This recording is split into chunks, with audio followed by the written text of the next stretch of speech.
today's recording for National Careers Week 2023. My name is Jill Allcoat and I am a Regional Manager at the Chartered Institute of Housing. For today's interview, I'm being joined by Catherine George, who is a Neighbourhood Management Officer at South Liverpool Homes. We're going to spend some time talking about Catherine's journey into housing and spend a bit of time talking about her role and what she really enjoys about her job and the housing profession. So I'm going to hand over to Catherine. So Catherine, welcome. How are you? Hi, I'm fine. Thank you. Thank you for having me. Excellent. No, thank you very much for agreeing to this chat today. So it's really great to have you with us. So, Catherine, I'm aware that you work as a neighbourhood management officer at South Liverpool Homes. It'd be really helpful if you could tell me a little bit about how you came to working in housing and how long you've actually worked in the housing profession. Yeah, so it feels like I've worked a lifetime in the sector. So I've worked 6, nearly 7 years in housing. I'm not going to say that I fell into housing because I know that that's the usual cliche. So I'm going to say I was in the right place at the right time when I first learned about housing as a career option and getting my first role. I'd been doing some work with the job centre around youth employment after I'd finished university, and it just was not the right environment for me. So I got introduced to someone who worked at South Liverpool Homes, and I ended up getting interviewed for a graduate role. And that role initially involved providing support to who was our then CEO, who was the president of the CIH. But when I wasn't travelling up and down the country and helping with presidential fundraising, I was actually sitting and doing admin support for our neighbourhood services team, and I absolutely loved it. It felt like being in the centre of all the action, and it felt like you were really providing genuine support to customers who were contacting you. And then I was just lucky enough that at the end of that graduate role, I got offered a permanent position within the neighbourhood team as a housing assistant. So, of course, I snapped that up because I was loving what I was doing. And I received quite a lot of training and was given the opportunity to complete my level 4 CIH qualification with the GEM programme as well. So I was a housing assistant for 2 years and then got the opportunity to become a neighbourhood management officer, which is what I've been doing for the past 3 years now, I want to say. Oh wow, thank you. That's really helpful. And it's interesting to hear that you came through the GEM program, the graduate program. So that's really interesting. And one of the things that I'm really pleased that you said is that you're not going to say that you fell into housing, because I'm completely with you on changing that narrative. So you said about the right place at the right time. I think that is absolutely spot on, and I completely agree with you. And the other sort of narrative I use as well is that I chose housing, so I chose to stay as opposed to falling into. So so that was you brought a smile to me when you said that. So thank you very much. No problem.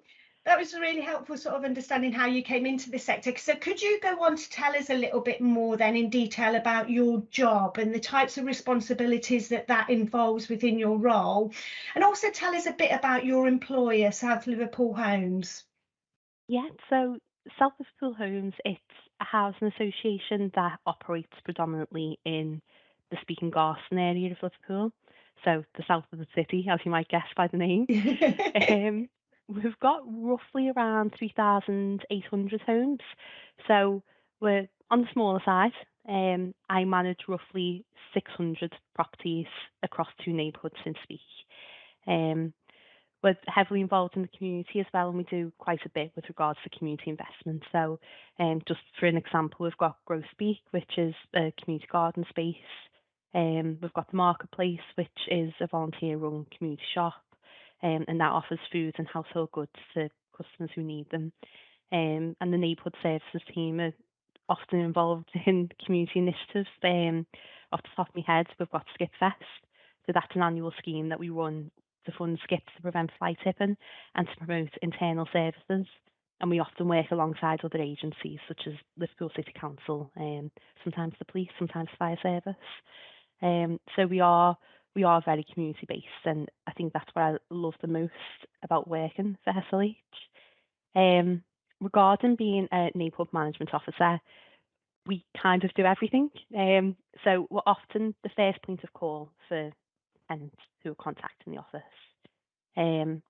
Our primary role, I should say, is to enforce the tenancy agreement. So we handle any tenancy management cases that could be overgrown gardens, hoarding, tenancy fraud, relationship breakdowns. We do low-level antisocial behaviour, so that might be noise nuisance, dog nuisance, and we're also involved with the letting side of things. So we do transfer visits, viewings, etc., etc. And obviously we work quite closely with other agencies and help to put action plans in place to resolve cases. And a big part of that is ensuring that people have got access to the right support and information. So that's both, tenants that you're working for and also your colleagues. A tenant might contact the office regarding a repair and they want to speak with the housing officer. They don't want to necessarily go straight through to a repair service. That could be for a couple of different reasons. They might have not had a great experience with that service. So it's our responsibility, because that person trusts you, to contact you to get that sorted and make sure that you're resolving the problem, which could be something as simple as, we don't have the preferred method of contact on the system, which is causing frustration. So we liaise with colleagues and make sure that that process is smoother going forward. Sometimes, unfortunately, we've got to take legal action to resolve cases, but we always use that as a last resort. I always say as well, it's your main responsibility to be out and visible in the community and to have as much information as possible about your homes on your patch. You get to meet so many different people, and there's always something new and interesting to tackle, which is what's so good about being a front-facing role. What I would say as well is, it's not necessarily a part of my job description, but I sit on our ESG forum in SLH. So among other things, I contribute to reporting on neighbourhood services and community safety achievements and data, and that assists with creating targets relating to ESG and our team's contribution towards ESG performance and delivery.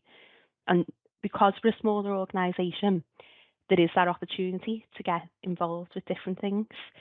And what I would say is the best thing about being an NMO is, because you are involved in quite a lot of different things in your day-to-day job, and because you are speaking with tenants on a day-to-day basis, you're often best placed to give valuable input in forums and in the decisions that the company is making on a larger scale. And you're the person who's seeing the impact of those decisions as well, firsthand. So I always try to encourage people to get involved in other things outside of what the primary role is, because I think that's just as important as your day-to-day.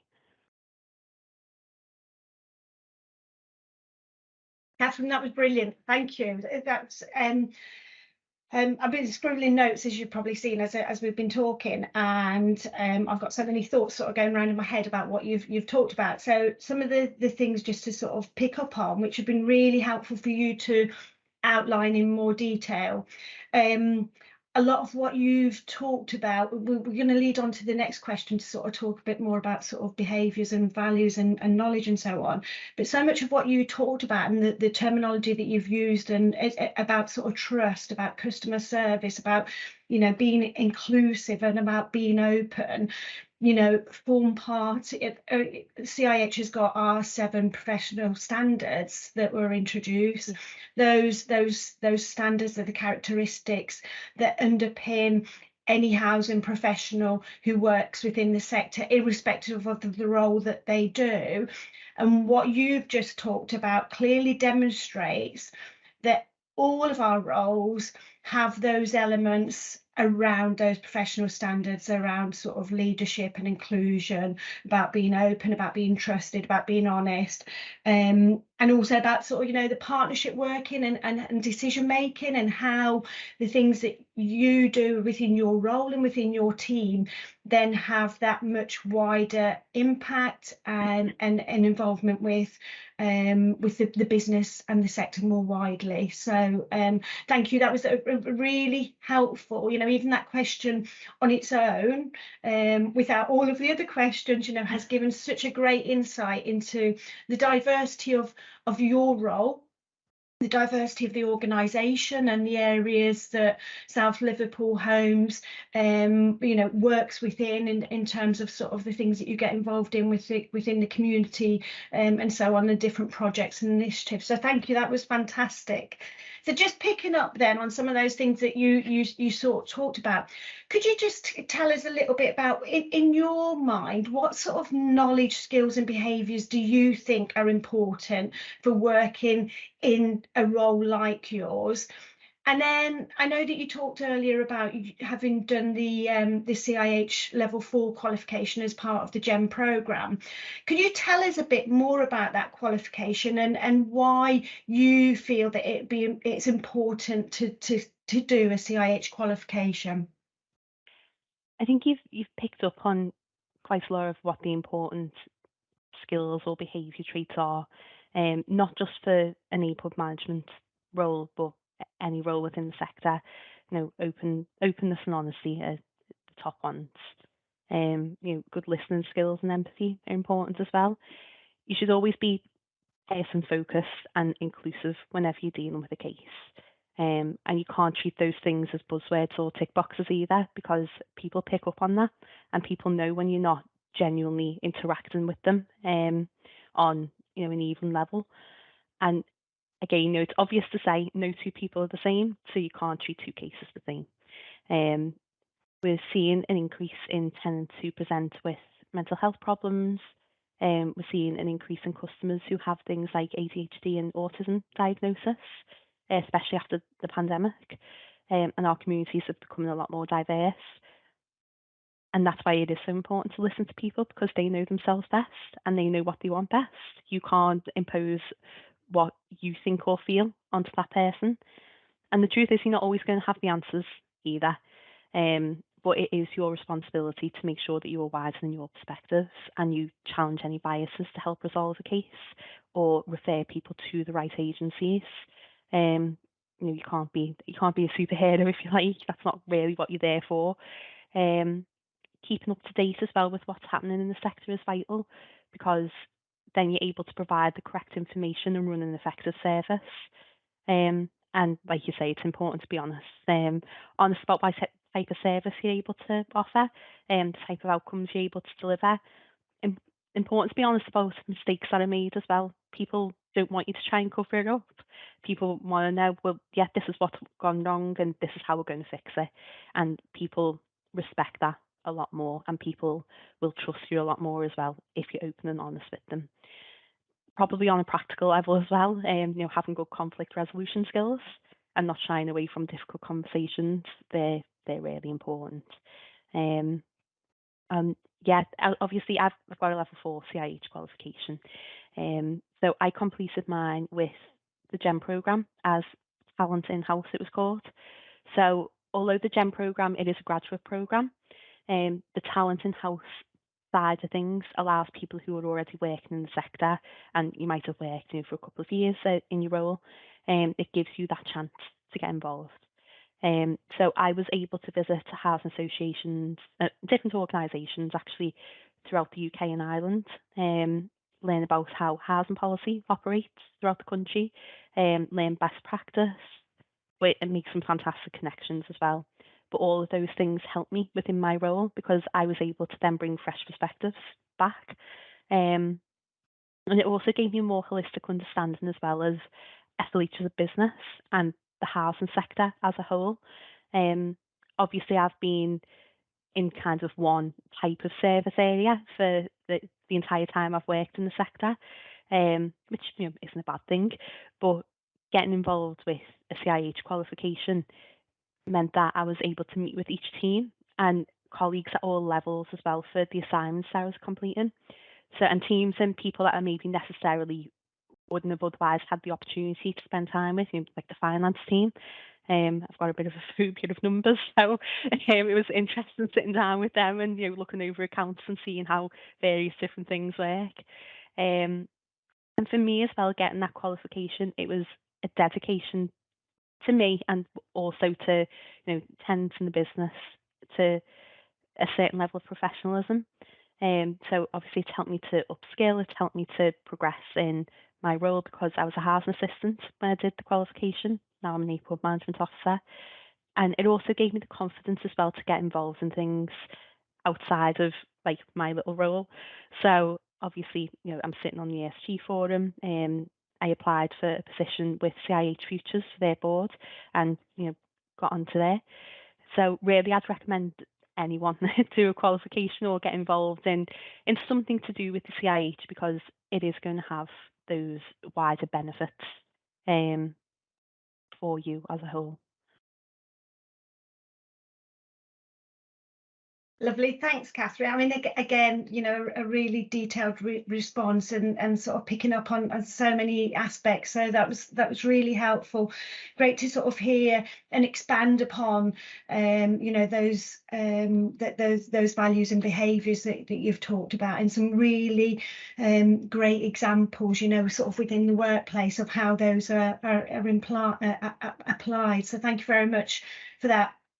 And also about your qualification and how that's provided you with that opportunity to look at other areas of the business and sort of see how they operate and see how all of that fits together. So getting that wider breadth of knowledge and awareness is really really important and crucial. And you talked a bit about futures as well. So when you applied to join CIH Futures, could you tell us a bit more about CIH Futures and what it's about, what CIH Futures is about, and why you personally feel really passionate about encouraging younger people to choose housing as a career? Yeah, definitely. So CIH Futures, it's a board of currently 12 young professionals from around the country, although we are currently recruiting. So please do check any adverts out on our socials. We did a lot of work recently around what we wanted our foundations as a board to be. So we've made a commitment to equality, diversity and inclusion. We'd like to increase CIH membership among young professionals across the sector because we do think it is really important. And especially as well with, new policies that have just recently come into place around professionalism. We'd like to promote housing as a career of choice, and we want to build partnerships and relationships across the sector. So we're always happy to speak with anyone who reaches out to us, and we're keen to work with and promote young professionals and the work that they do. We run projects throughout the year as well, so we help support the fundraising efforts towards presidential charity. You may have recently seen on Twitter and Instagram we do Futures Feb with it. Is a wellbeing campaign, and we have a campaign coming soon called "This is what a housing professional looks like," which I'm really excited for. So that will promote the different types of roles and diversity of people that work in the sector. And whoever wants to get involved, I'd encourage you to give one of us a shout because I'd like to think that we're all friendly faces. But in terms of obviously why more young people should get into the sector, I can think of a few things that are probably more important than housing actually is. It affects us all no matter who you are, and obviously it's so intrinsically linked with health, employment opportunities, communities. And I think if you want a functioning sector, you need younger people on all levels and all roles to help shape it with their talents and fresh perspectives. Um, there are also going to be issues that disproportionately affect younger people, and we can't exclude those voices from wider conversations that the sector are having. Off the top of my head, I'm thinking of things like the cladding crisis, practical and financial help when it comes to housing. These are things that disproportionately affect the younger generation. Um, and I say all this, and I don't think it's controversial for me to say it. I don't think the sector is great at future proofing. you often see the same names and faces, especially in things like conferences and meetings. And I think if we're all honest with one another, a lot of those faces are white, a lot of those faces are older, a lot of those faces are male. And that's not to disparage any good work that people might have done in the sector. Of course, it isn't. But those faces aren't going to be around forever. And there's no sector quite like our sector. So why wouldn't you want to try and encourage more younger people to come in and make sure that it's as strong as possible going forward? So yeah, I speak to anyone really about getting involved in the sector. I've got a cousin who's due to graduate, and I'm like, why don't you come and work for us, thousand? So yeah, I just think everyone should be involved. Brilliant, thank you, Catherine. That was a really good, again, sort of overview of the work that Futures CIH Futures is working on, and the sort of objectives of the board. And it sounds like you've got a great work plan ahead, sort of for you all to get your teeth stuck into, and some great areas of priority there in terms of equality, diversity and inclusion. So look forward to seeing sort of a lot of the work that you're doing, and working sort of jointly with you on that, and really excited about the new campaign that you've talked about. So it's a case of watch this space, I take it. So great time. So no, thank you very much. Going back to sort of just talking a bit more sort of about you on a personal basis. So you've talked about the fact that you've remained within sort of the one discipline sort of throughout your career, but the opportunities that your qualification and the GEM programme gave you to look at other areas. Have you got any sort of thoughts on what your next career steps or your aspiration might be, and what your journey to achieve that goal could look like? Yeah, so big question. I I do love my job, and I think I'm very lucky that I love my job. But I am always open to new opportunities. So whether that's working towards a more senior or managerial position within neighbourhood services, or getting experience in something completely different in the sector, being involved in CIH and other forums, it's awakened a bit of a love of strategy and policy within me. So potentially sideways steps is something to look forward to. I think at the minute I'm continuing to upskill myself with as much relevant training as possible. Make use of the CIH professional standards self-assessment tool that you were talking about, and continue to get involved wherever I can. And I think if the right opportunity came around, at least I know I'd feel good about stepping into it because I'd feel ready. Oh, brilliant. No, that's a really good response, and we're in safe hands with you. Excellent. I hope Yeah, so. yeah, absolutely. So just finally, what would you say? You've sort of been in the housing profession for sort of 6 years, around about. What would you say to somebody that was considering a career in the housing profession, or at the moment might not even be considering it, might not even be on their radar, but having listened to your interview, what would you say to somebody about coming into the housing profession as a possible career of choice? So easy as it is, I do genuinely think there's no sector quite like the housing sector.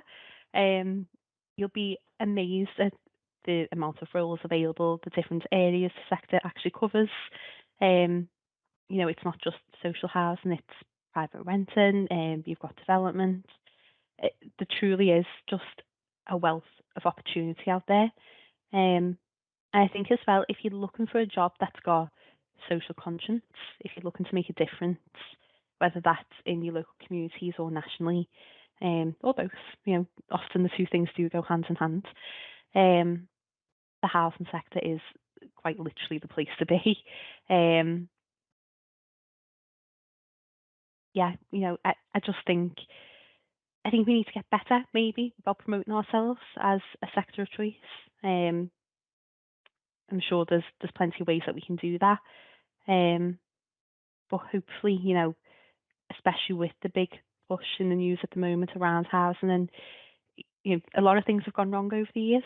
Hopefully, there are people out there who think I can fix that, and you know, we want you in the sector. We want you to come and help make things better. So yeah. Brilliant, thank you, Catherine. And yeah, another fantastic response in terms of the things that you've covered. So I can't believe, well, I can believe, because it's been an excellent interview, but you have covered so much ground, and I really do appreciate how much you've talked about in terms of your role, the profession, you know, the values, behaviours, the importance of qualifications, professional standards, and, you know, in detail about, you know, your role and the work of the housing sector. So, you know, from me, it's an absolutely massive thank you. You've given us so many takeaways today, and I just want to, you know, thank you from the bottom of my heart in terms of what you've given us with this interview, and for agreeing to take part, and hopefully sort of we'll keep in touch with you, certainly through the work that you're doing at Futures, and also sort of watching what you do next, and you know, sort of those changes that you're making. So Catherine, I'd just like to say again, thank you very much for taking part in this interview for National Careers Week 2023, and see you again in the future. Thanks ever so much, Thank you, Jill. Catherine. Bye-bye. Bye.